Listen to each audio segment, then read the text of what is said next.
There is nothing wrong with your radio. Do not attempt to adjust the volume. We are controlling the broadcast. For the next hour we will control all that you hear. You are about to experience the knowledge and insights of the Media Mothership. All right, welcome to the Media Mothership, broadcasting out of Nipaluna Studios here in Hobart, Tasmania. On Media Mothership, we explore how media can shape our understanding of the world around us. I'm your host, Dr. Craig, joined by MC Dent. Close enough. I managed to mash up my typical co-host who's not here today, Taylor, with the first start of your, maybe it's like a kind of one of those weird fan fictions. I mean, potentially. It's could maybe I've I don't know, quantum leaped. Maybe Taylor's quantum leaped into my body. That's a terrifying thought. Because they relaunched Quantum Leap to kind of lukewarm reactions. There's not many 80s shows that have been successfully rebooted as new shows. Yeah, Battlestar Galactica, which is kind of early 80s. Yeah. I want to say that kind of successfully managed to reboot. Although MacGyver did okay, didn't it? I didn't even... Yeah, you're right, they did reboot MacGyver, but again, it doesn't seem to have captured the critical zeitgeist, I guess. Maybe you're right, maybe in terms of an audience reaction, I mean, I think it did have quite a few seasons. The A-Team movie, I quite liked, but it was one of those kind of movies where you could see they were going to spin it off into sequels, but they never got the audience. But I thought that shaped up quite well, the A-Team movie. Also, Hollywood really needs to stop casting Liam Neeson as Americans. Like, I like Liam Neeson. He's a terrific actor. He's got a great presence, but just stop trying to hide the accent. It doesn't work. My favorite Hollywood bit of news was the kind of tongue-in-cheek joking between, who was it? The Family Guy showrunner, and he'd made a joke that Liam Neeson could never be in a Western because that Irish accent would never work in a Western, and Liam Neeson caught him up in it, and it was like, oh, the film is Ways to Die in the West, or something. It was the Seth MacFarlane? Seth MacFarlane, yeah. Indeed, Liam Neeson is in there with his Irish accent as a cowboy.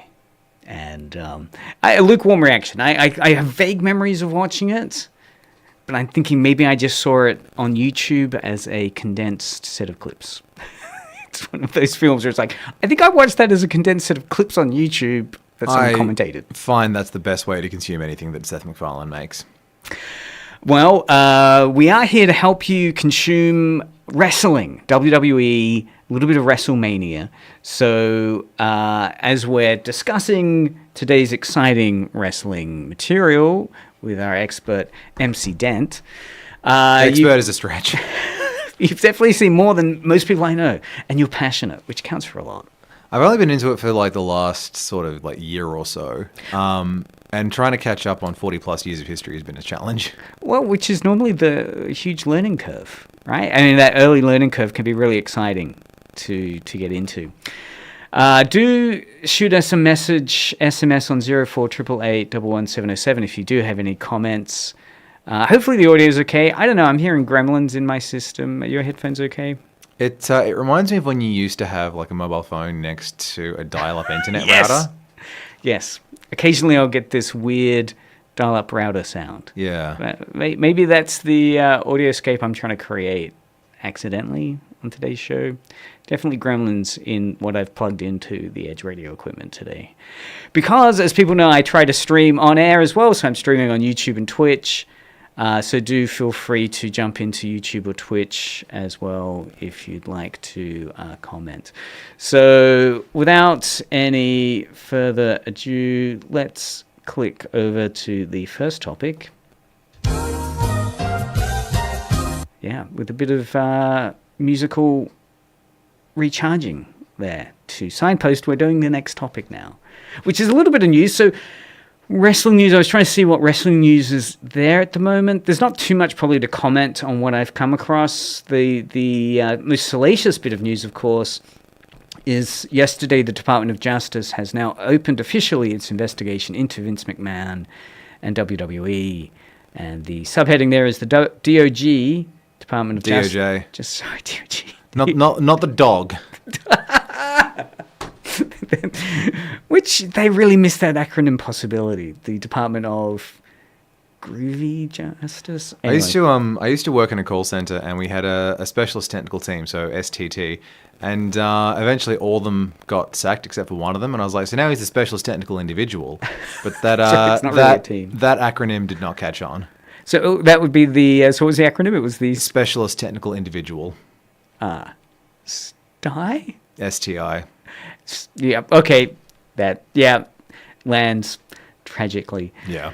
So the DOJ is officially investigating the claims of a former WWE employee who accused McMahon of rape and sex trafficking. So yeah, this is. I mean, with the scandalous news, of course, of Trump's guilty verdict today. Yep. It feels like this is and I guess potentially the kind of cancel culture. The idea of particularly figures of power, male figures of power, old male figures of power being brought to account. Do you see this as part of it? Is this a great cleaning of house? I know you mentioned before, who was it, the son-in-law of Vince McMahon taking over, and the sense that this is a whole new area? Yeah, Paul Levesque, also known as Hunter Hearst Helmsley, also known as Triple H. Triple H.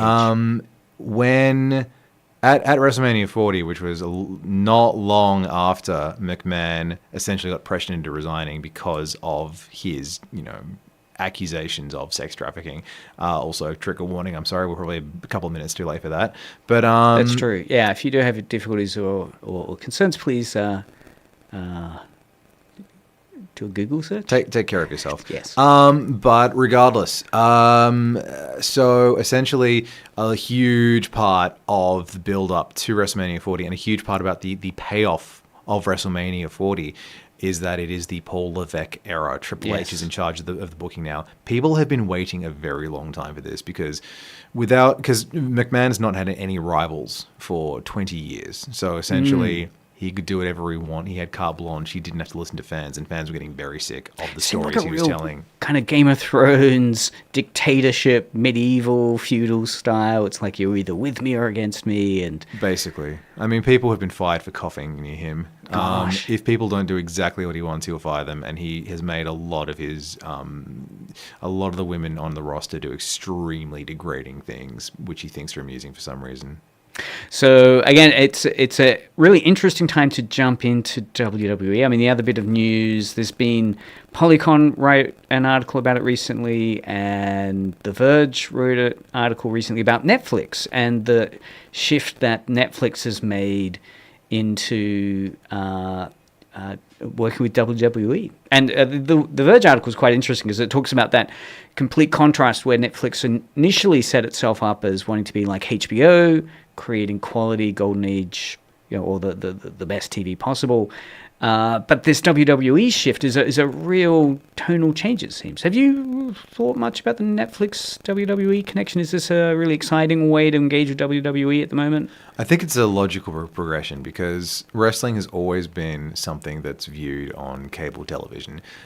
Because essentially, if you're not paying to see it, then they're not making money. Is Australia Netflix going to get this? I believe so. It's with Binge at the moment, but I would be very astounded if it was not moved to Netflix in Australia. I imagine it would be a worldwide shift.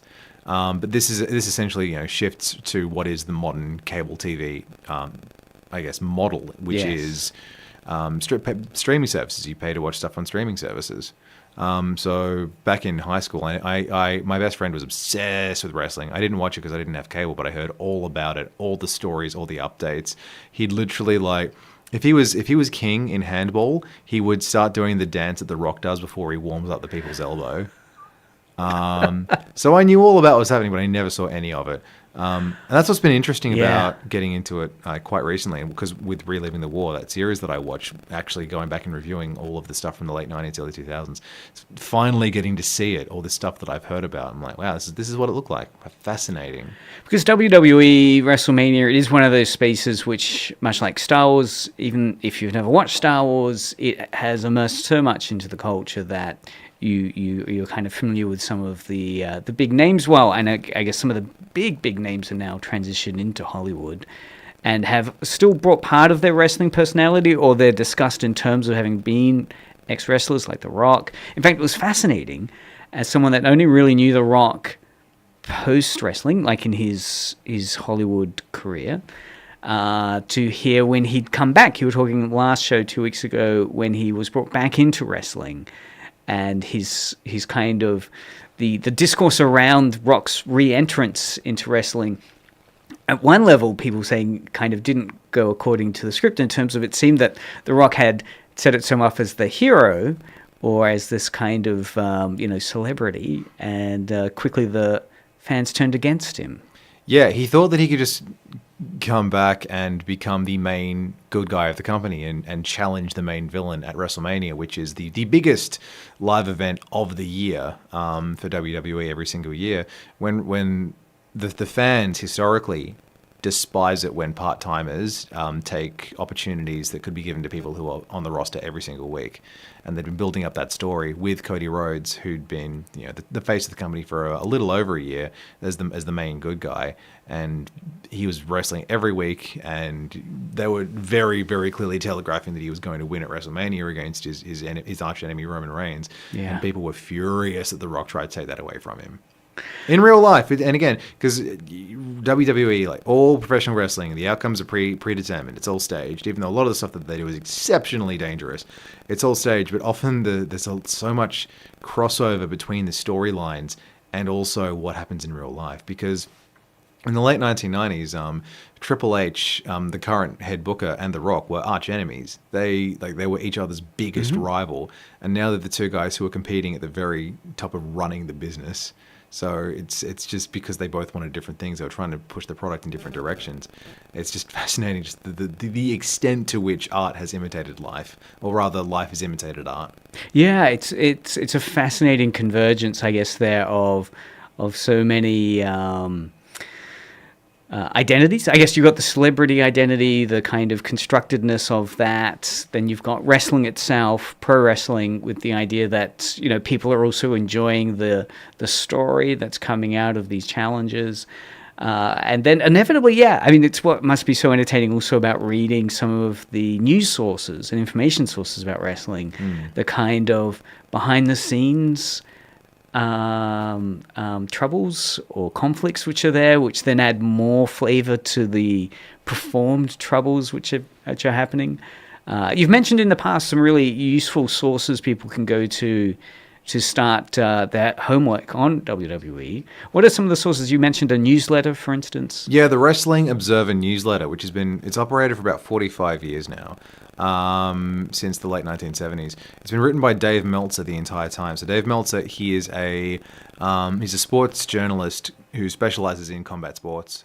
So mostly, even though WWE isn't strictly speaking a sport, it's a performance, but he covers that. He's covered UFC, and every single week he does the Wrestling Observer newsletter. And he's very old school. It took him until 2006 for it to transition into being online. But so before that, it was paper and post. Really? You had to subscribe, and he would post it out to you. Wow. And that was until 2006. And what's really fascinating is that most of it from sort of like 1990 onwards has been digitized and uploaded. So you can go back and see exactly what was happening in the world, not only in the storylines, but behind the scenes as well. Because he'd go and he had his inside sources. He's never named them, but he has his sources who give him updates on how things are going. And he not only can you see what was happening at the time in the business, but also it's just fascinating seeing how he'd leave like a 1-900 number that you had to call to vote on what your favorite match was in a pay-per-view, or ask any questions, or you could also fax in your favorite result.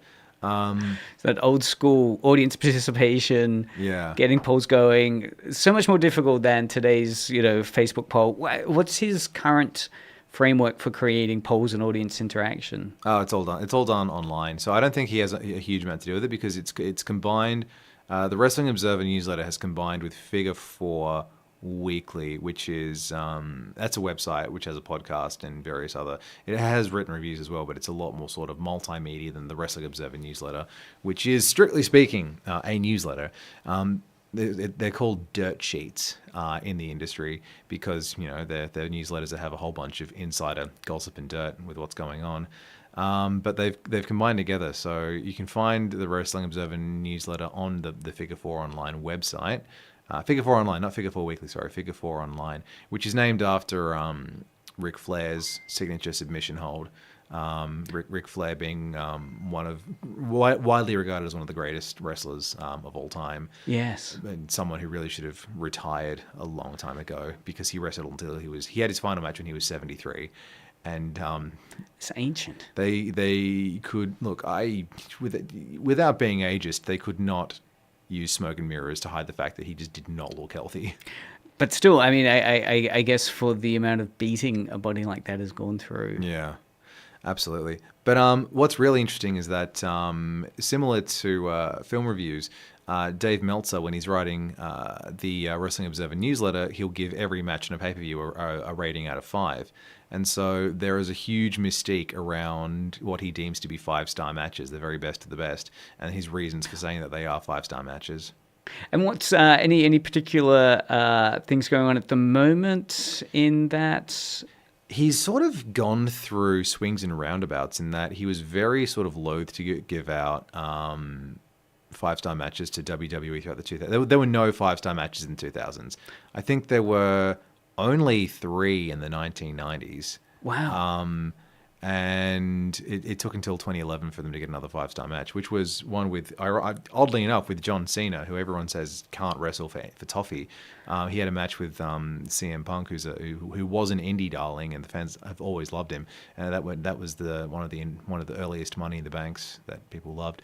But he's been giving out a lot of 5-star ratings in the last couple of years, especially to All Elite Wrestling, AEW, which is at the moment WWE's only real competition in terms of North American. And that's a different brand altogether. Yep. Completely different brand. So what they did was Cody Rhodes, who is now the top guy with the WWE, his career was floundering in the mid-card in WWE. He wasn't the main event by any stretch, so he left, co-founded All Elite Wrestling, AEW, and they actually brought back a whole bunch of guys who'd been really big in the 1990s, the 2000s, during the Monday Night Wars, including the commentators. Tony Schiavone, who was one of the main commentators for Jim Crockett Promotions and WCW in the 1980s, 1990s, and early 2000s. He'd actually been working as a barista for Starbucks to pay the bills, and so he's back in as a primary commentator.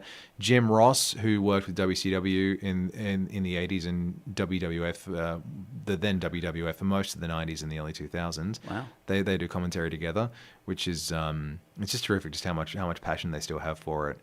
And they brought back a lot of guys who had thought they had retired. One of the biggest success stories was Sting, who not the musician, but a wrestler he'd basically wrestled since the mid '80s till the mid 2010s. And he'd avoided WWE for most of his career because he thought that they would mismanage him. And lo and behold, he did a year and a half with them, and he lost almost all of his matches and then had to retire prematurely because of an injury. Oh. But he came back in his early 60s, basically just to do a one-off match as a member of a tag team.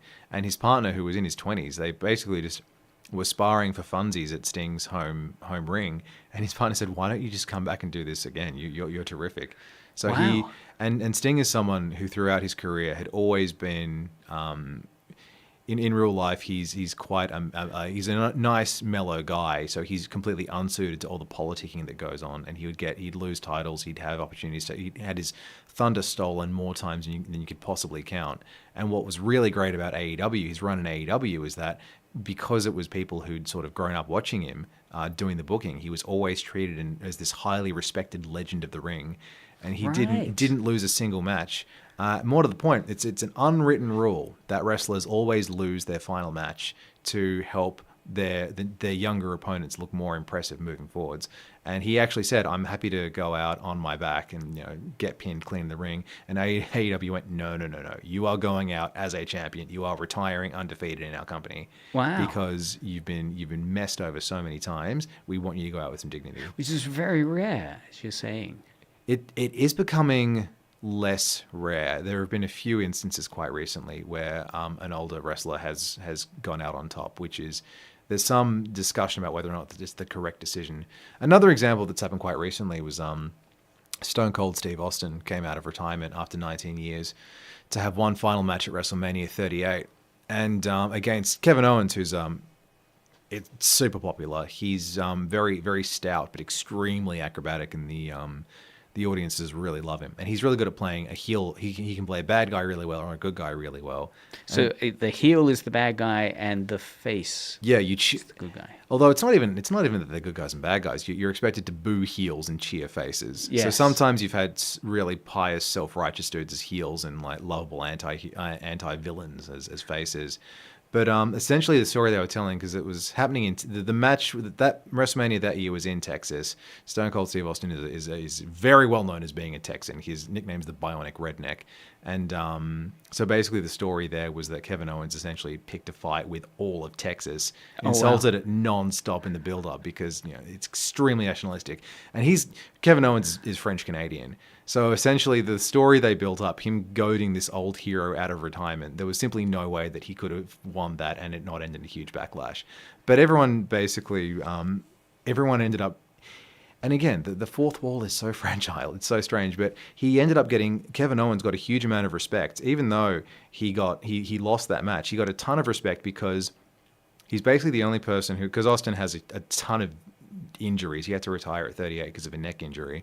And Owens ended up getting a ton of respect for not only being the only person who Austin trusted enough to work with, but also how he managed to make a guy in his late 50s whose knees at this point are essentially bone on bone look really impressive and look really strong from the way he was faking taking bumps and acting injured. Really? So basically, even though he lost the match, he got over when the audience likes you. It's called getting over. He got over with the audience as a heel, as a performer, because he'd done such a good job making Austin look like $1 million.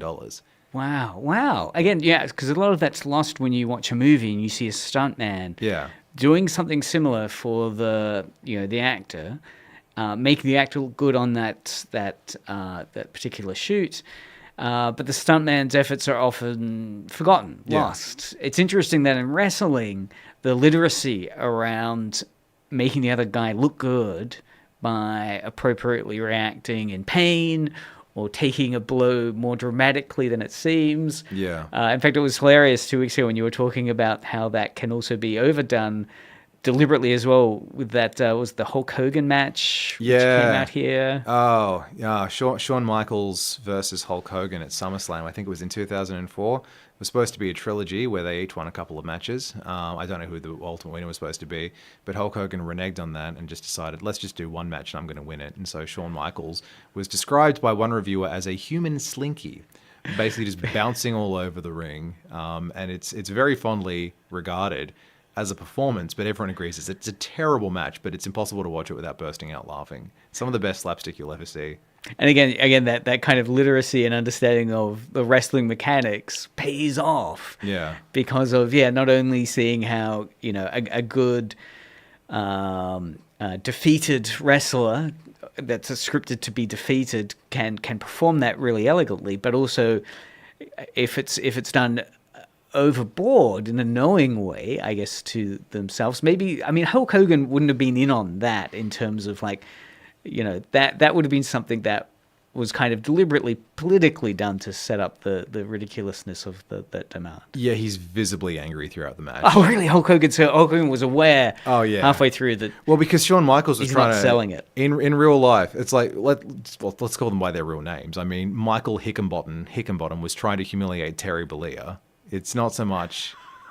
It was personal. Yeah, it was extremely personal in real life. Wow, and that's the kind of match that you'd go, you'd start to dig in further about what was the politics leading up to that, what's the fallout afterwards, which is where these newsletters, YouTube's channels would be so rewarding to engage with. I mean, where did you hear most of the information about that match from? Mostly from the dirt sheets, but also from a surprisingly good resource for wrestling information is TV Tropes. TV Tropes, which is a website that, pardon me, it is a website that collects storytelling information, storytelling devices, but it's got a huge amount of detail about professional wrestling. Wow, because normally like you type in like Game of Thrones or something, and then it will break it down in terms of, here's all the tropes that Game of Thrones has exploited or used, damsel in distress, and then it will link all these other media.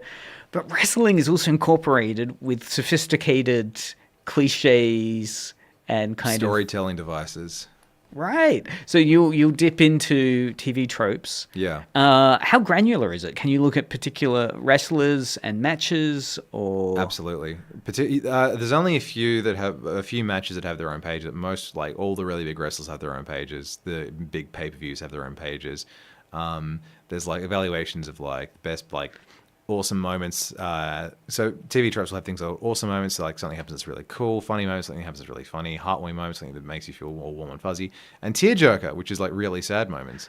And they have a ton of those as well, because there have been a lot of moments in wrestling that were deliberately done to try and get that emotional reaction out of the audience. So if you wanted to create a wrestling character yourself, heading to TV Tropes and seeing how some of the effective wrestlers have basically exploited these cliches and perform them well, because does it also link to or indicate the best matches that wrestler did that perform that particular trope? Or? Yeah, most of them will. So if you go to the Awesome Moments page, a lot of them will. So for Ricky Steamboat, for one instance, he's not a household name, but he was a very big face in the 80s. That talks about the high quality of a lot of his matches, because he had what is called the Holy Trinity, especially by fans of the Wrestling Observer newsletter, because he and Ric Flair had 3 matches in the first half of 1989, and all 3 of those got 5-star ratings from Dave Meltzer for the Wrestling Observer newsletter. Wow, which, as you say, is huge accolades. Yeah. But the really frustrating thing is that Ric Flair said, I think the matches that we had in the 70s are better, but they weren't recorded, so there's that whole what if thing. Fascinating. All right, so let's have a look now at shifting on to the main topic of today's. I'll just there we go. Yeah, remind us. We'll be right back. Wake up our audience. So 2 weeks ago we were looking at some of the really interesting matches. This is from Den of Geek. This is from an article they put together, the best WrestleMania matches of all time. So what I want to have a look now, we were at, I think, number 9. No, we've done number 9. We're up to number 8. Right. And the thing about WrestleMania is that WrestleMania is essentially the climax of most feuds. Yeah. So for a lot of WrestleMania matches, the emphasis is more so on the story than the actual quality of the in-ring action. So they will sometimes try new things, but quite often the really, really good matches might be something like SummerSlam or Survivor Series, because people are more invested in the end. There's almost always outside interference in a WrestleMania match, because it's all about the story, and it'll be no disqualification, and someone's friend will come out with a steel chair and bop the other guy over the head. So this is the end of the year. These are, remember, and even I knew the branding WrestleMania from way back with WWF. So this has been one of these perennial big branded moments. Yep. So I'll play a little intro here from, this is, what is this? Daniel Bryan versus Batista versus Randy Orton. Yes, the triple threat main event match from WrestleMania 30. So why there are three wrestlers in this one? 3 wrestlers in this one, yes. Okay. It was originally supposed to be just Batista and Randy Orton, but the fans got behind Daniel Bryan in such a huge way. McMahon and the other creative guys had no intention of using him, but the fans cheered for him so much and booed everyone who wasn't him. They had no choice. Well, let's hear some of that cheering. Oh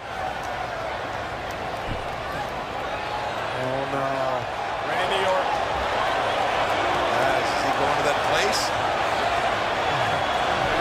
Set Batista. Daniel Bryan with a knee. Daniel Bryan with a knee.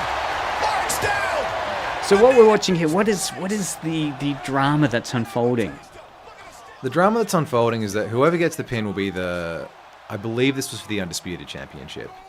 And so the main story is, because it's 1v1v1, there's no teams in this. And the story is, because the main point of view character is Daniel Bryan, who's a smaller guy.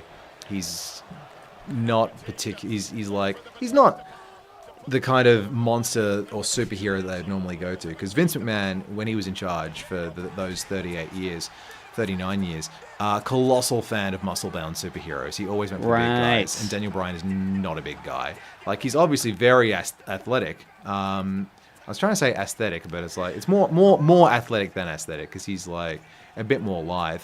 And so essentially what we're seeing here is it's all about him having to overcome so many obstacles to get to the main event, because this was his second match of the night. The first match he had to fight against Triple H, it's ironic that someone who is so celebrated right now for the direction he's leading the company in was for many years essentially the main or the second main villain of the entire story.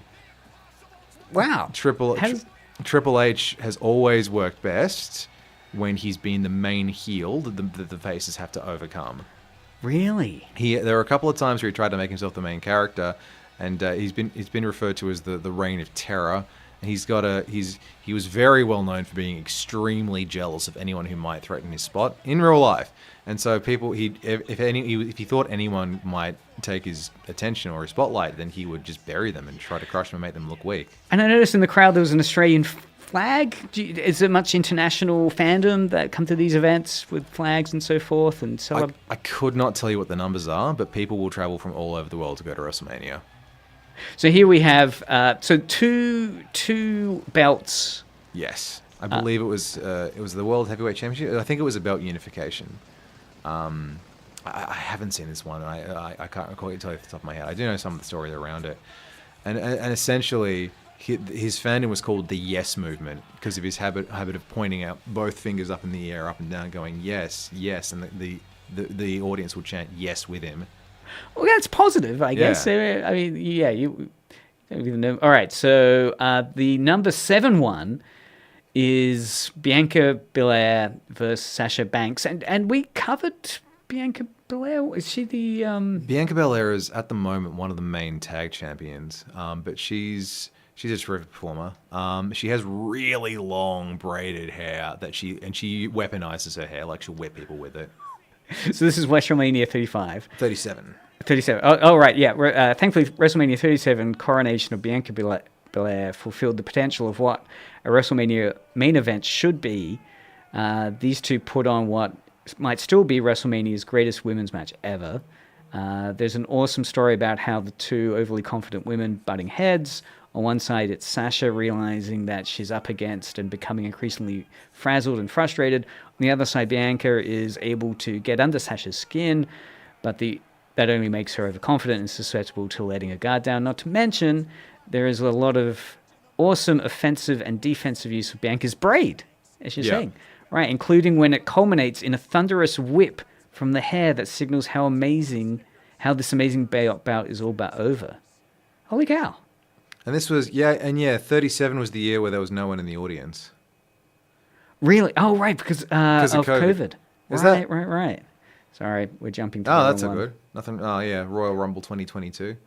There you go. And the Royal Rumble it's such a big part of the build-up to WrestleMania because it whoever wins the Royal Rumble gets to challenge for whatever title they want at Mania.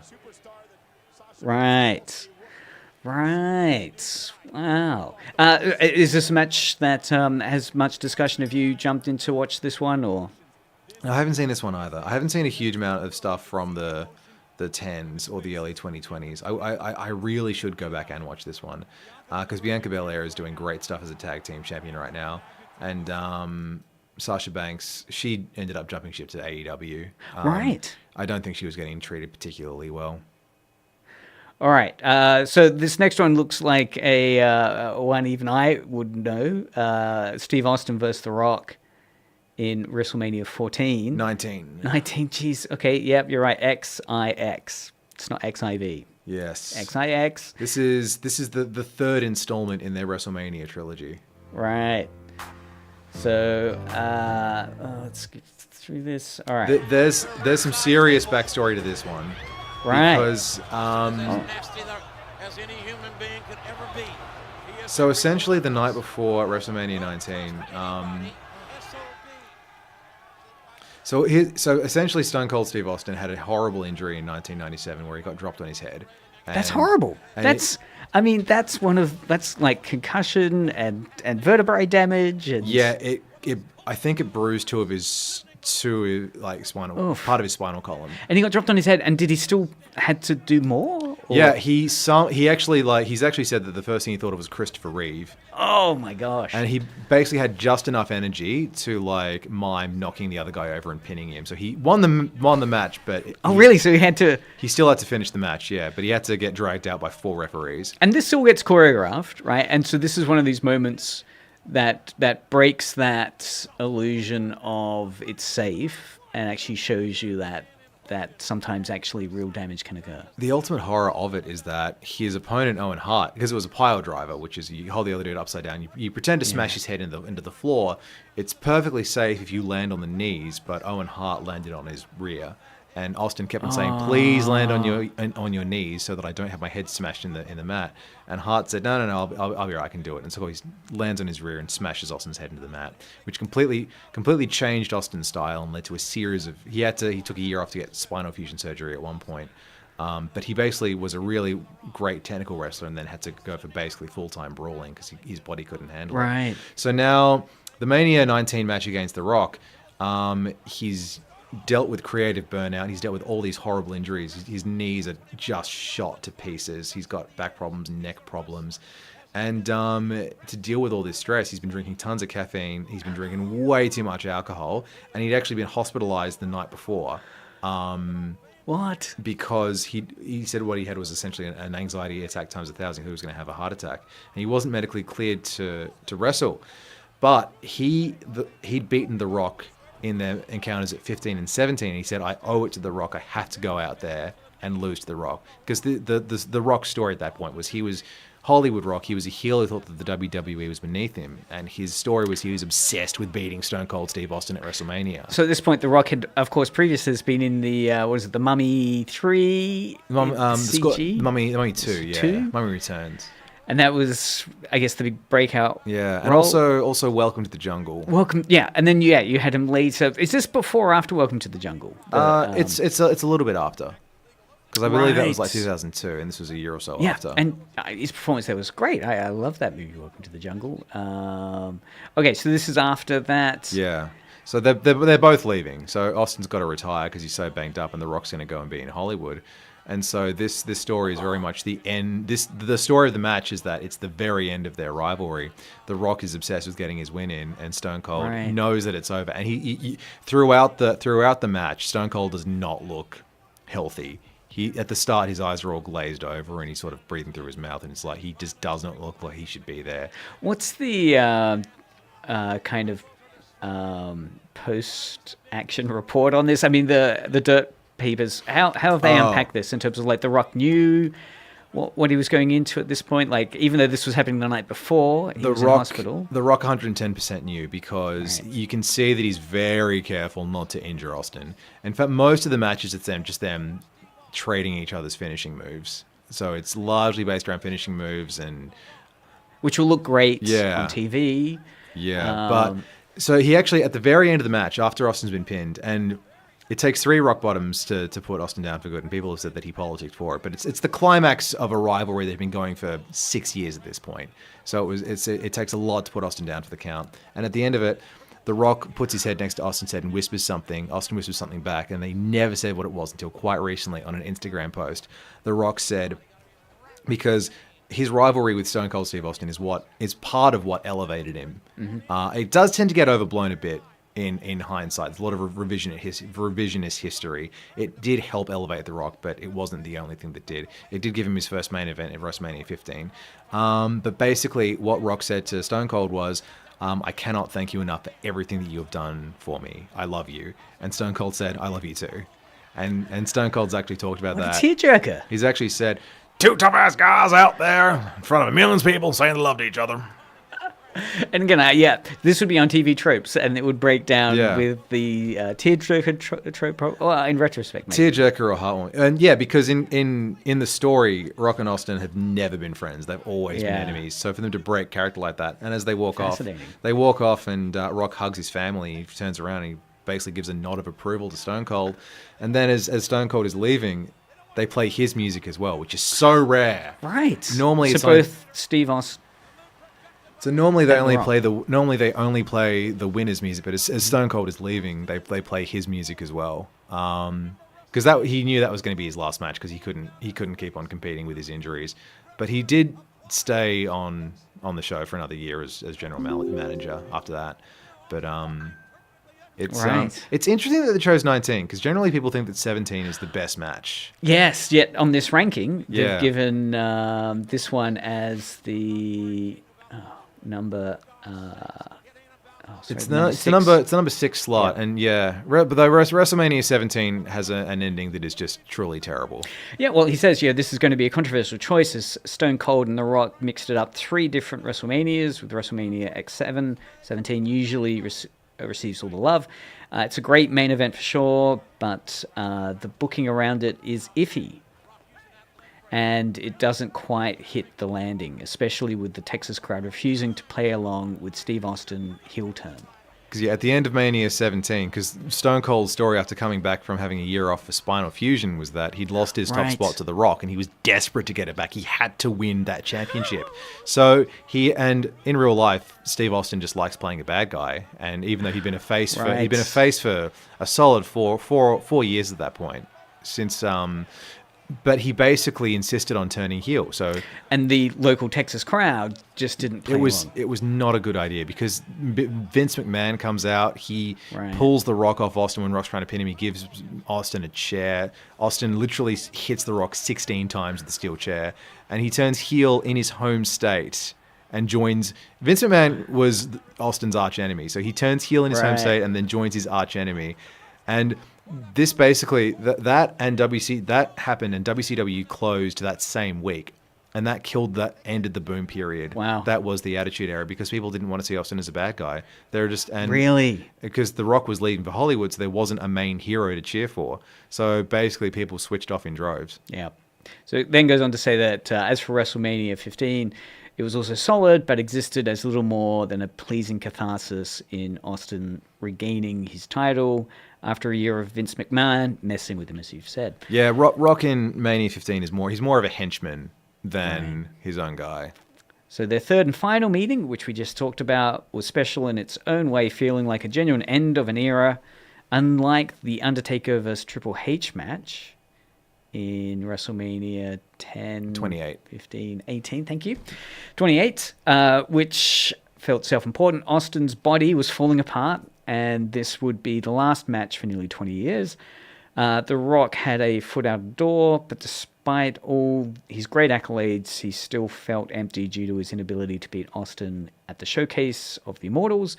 That added to the emotion of the match, giving us an ending that really felt like Austin had exhausted every little bit of fight left in him, so that both he and The Rock could move on with their lives. So Austin came back in 20 years' time? He came back for WrestleMania 38, which was 2022. And he came back for he had a match against Kevin Owens that we talked about earlier. He had that at the end of night 1, which is it's basically it's a huge nostalgia fest. There's nothing new. He just hits all of his old moves. Although there is a bit where he gets suplexed onto concrete in the middle of the crowd, and you watch that and you're like, this man is almost 60. And it's astounding. But it's also partially just a huge commercial for his Broken Skull American Lager. Because because like Stone Cold's main post-match thing is like his entire personality is he drinks beer and beats up his boss. That's his entire personality. And then he released a brand of beer. Yeah, so he's got... What is it called? The Broken... It's called Broken Skull after his ranch, because he owns a ranch, because he just... What else is he going to do with his time? He runs a ranch now. And he... So they've got an IPA, a lager, and there's also Broken Skull IPA, which is somehow different. But it basically, throughout it, he's just throwing back cold ones.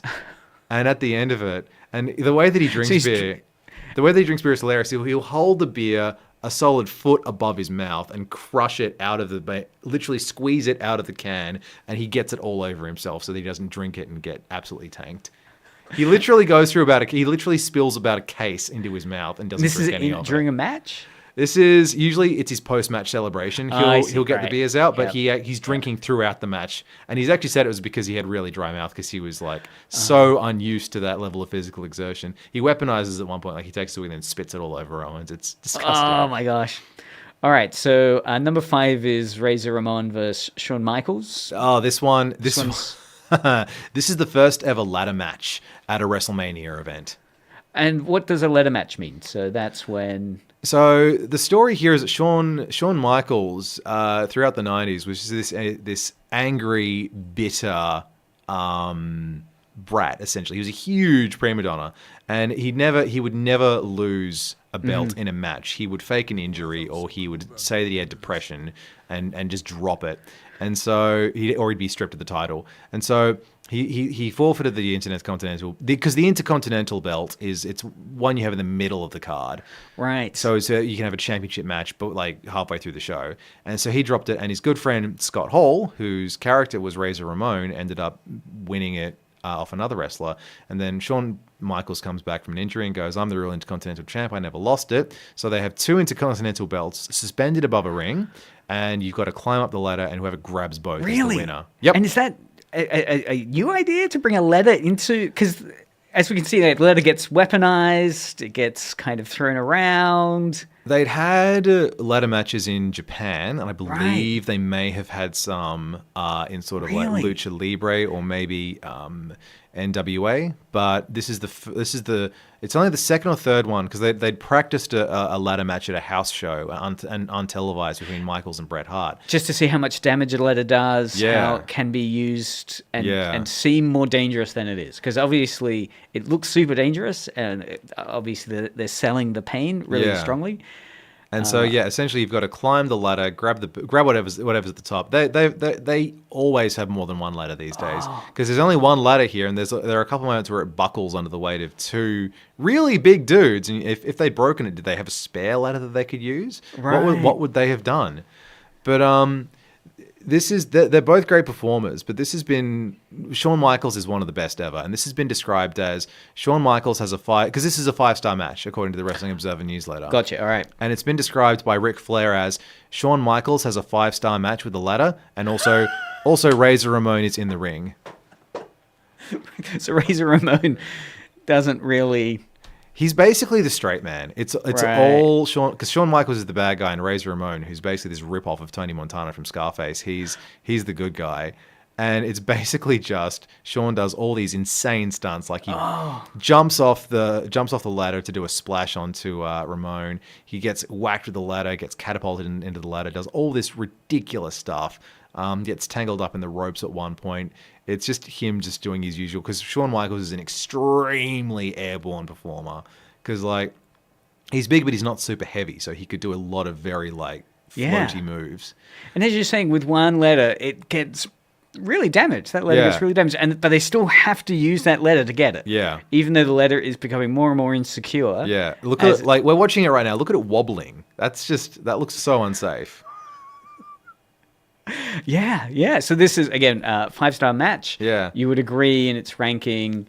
And one of the oddest things about it, and again that really fragile fourth wall, is that Razor Ramon won. Shawn Michaels lost that match, but everyone is so enamored with Shawn Michaels' performance, they forget that he's the one who lost that match because his performance is so good. Wow. Yeah. The article goes on similarly to point out that, it got huge spotlight, the ladder. The 2 proceeded to work their asses off, laying down the groundwork for dozens of other ladder-based matches in the decades that follow.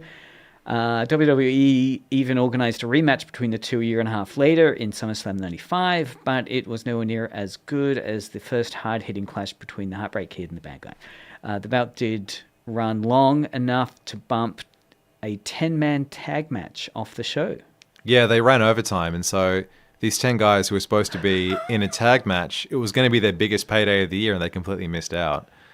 And there is a story about Macho Man Randy Savage storming backstage, absolutely furious. And he says to Scott Hall and Shawn Michaels, he says, look, I want to say that you both did really good work out there, but you're both very, very selfish. Wow. So does this often happen where because this would have been a choreographed, complex bit of work that then never got aired? Well, that's the thing is like, at that point in time in the mid-90s, wrestling was very much called on the fly.